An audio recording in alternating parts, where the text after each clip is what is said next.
Welcome back guys to another video, and in today's video I'll show you how to change settings on the 2014 to 2021 Toyota Tundra. So let's get started. First, it will be in any of these, which is this, or this. You have to go to the full right here, and then you have just settings. So you have LDA, which is for the lane departure assistance, PCS, which is AEB, I'm pretty sure, BSM, blind spot monitoring, and RCTA.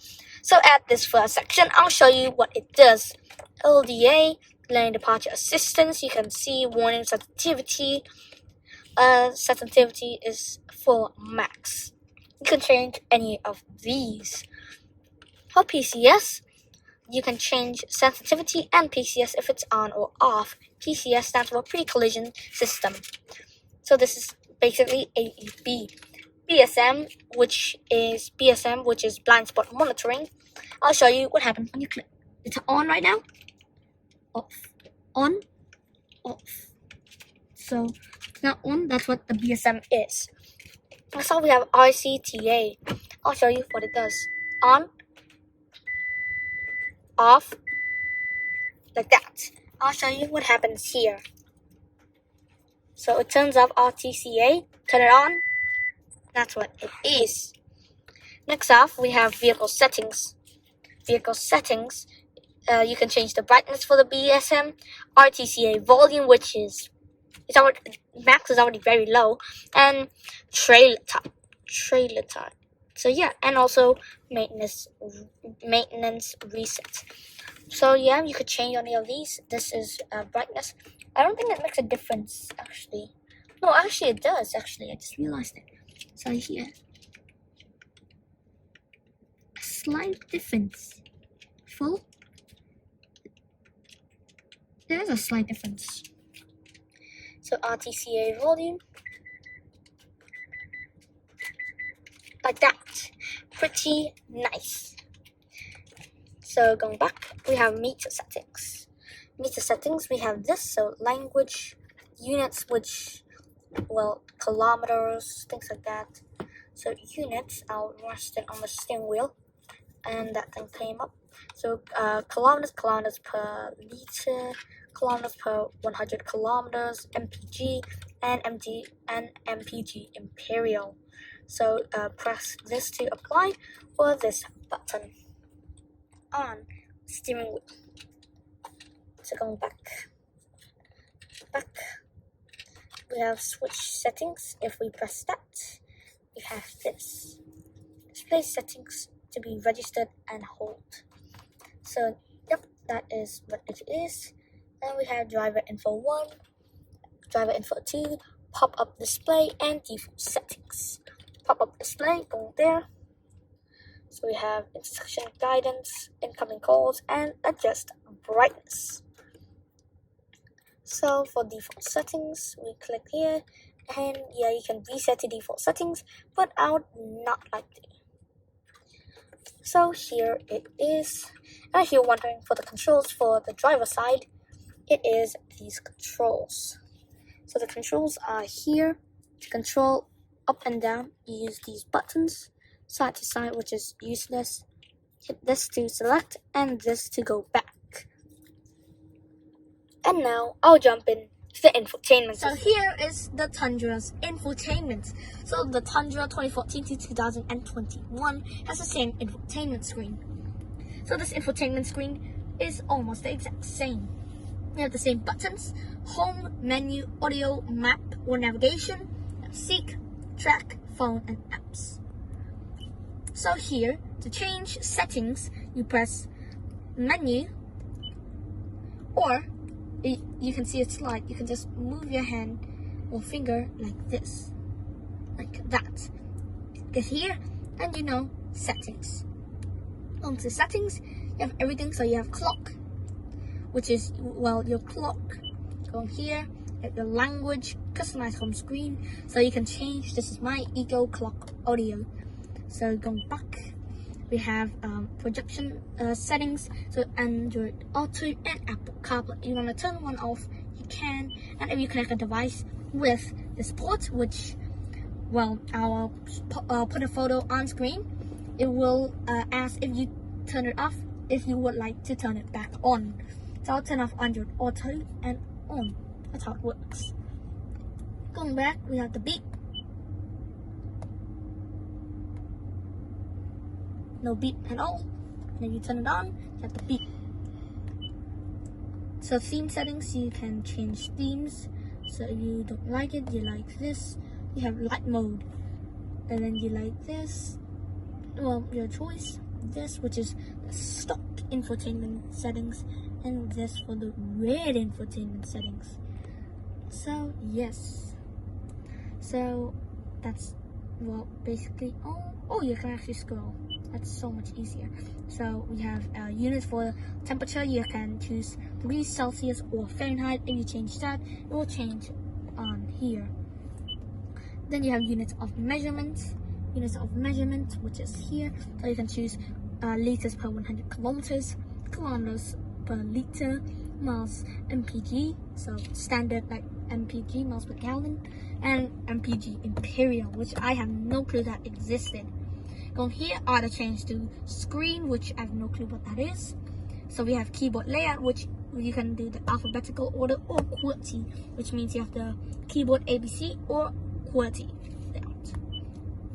Going here, you can delete keyboard history, which I will not. Memorize keyboard history, you can turn it on or off. Animations, which you can turn on or off. Driver settings here, so you have this, which I will not read. Then you have software updates, so yeah, you can actually check for an update. So no, because well, we're not in a Toyota dealership. So going here, we have Grand Note database updates, so maybe you can update it with this. So update history, let's see, nothing. So version will update, so nothing has been updated. Next we have Bluetooth. For Bluetooth, we have register device, add new device, remove device, or detailed settings. For audio, we have common and radio. For phone, we have the basics, connect phone, sounds. So we have these, so ringtone from phone, ringtone volume, in-call volume. These are not available for right now. So tone 1, this is what tone 1 sounds like.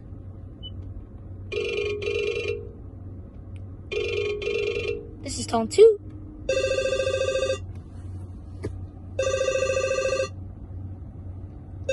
This is incoming call from John Smith. Incoming call from John Smith. Incoming call from John Smith. And then you choose ringtone from phone, it will use the phone's ringtone. So I'll choose that as the default. So we have here for the phone, so voice, we have everything so volume, which you can mess around, which I will not. Automatic navigation guidance, which I will turn off because it's quite annoying. So here, voice guidance, and in all modes, voice recognition, prompts, stuff like that, basic things. So defaults, do you want to restore? No. So we have more, we have vehicle. So vehicle, we have maintenance, do this. I actually never saw this before, but here's everything. You have vehicle customization, you have light settings, so all these things, climate settings, AC mode, you have door lock settings. This is quite handy if you are a driver, if you like to automatically lock your doors, like here. Automatic door lock by speed, shift from P or off. Off will just not enable. Other vehicle settings, you have driver easy exit slide, which means after you power off the vehicle, the driver's side seat will move back for easier removal or easier exit of the vehicle. Going out, we have navigation. And navigation, we have home, which you can select your home. I am elsewhere and I am not in where the nav is set. So favorites, well, what the hell's here? Hawaii, I think. Areas to avoid, do whatever. Detailed navi settings. Calibration, you can set calibrations. So adjust position and direction. You click it, it's no map data because I am in a different area. But yeah, you can change your navigation settings. So here you can change most things, map animation, dynamic routes, everything is set automatically. So we have Intune App Suite, which I have no clue what it's used for. Yeah, let's go to traffic. Traffic, you know what's it made for. Data services, data HD radio and DCM, or HD radio only. I'm choosing both. So that's all for the settings. And if you want settings for your display, you have this button here. Clicking this, the screen off, and that will turn the screen off. Here, go to display, so you can change that, general, and then you have this. This is basically the navigation system. So this is what it would look like if I live in the USA. So here's the contrast. I'll set it back up to original and brightness. And that looks absolutely ridiculous. And this is the lowest brightness. So that's what it looks like. Next, we have this, which is the USB mode. So this, I'm pretty sure, is the USB mode and everything. So yes, looks really nice. Next, we have color palette. So yeah, you have the brightness, change, see how much you nice. So this is contrast. So this is all original. So that's all for today's video, and see you guys in the next video. Peace.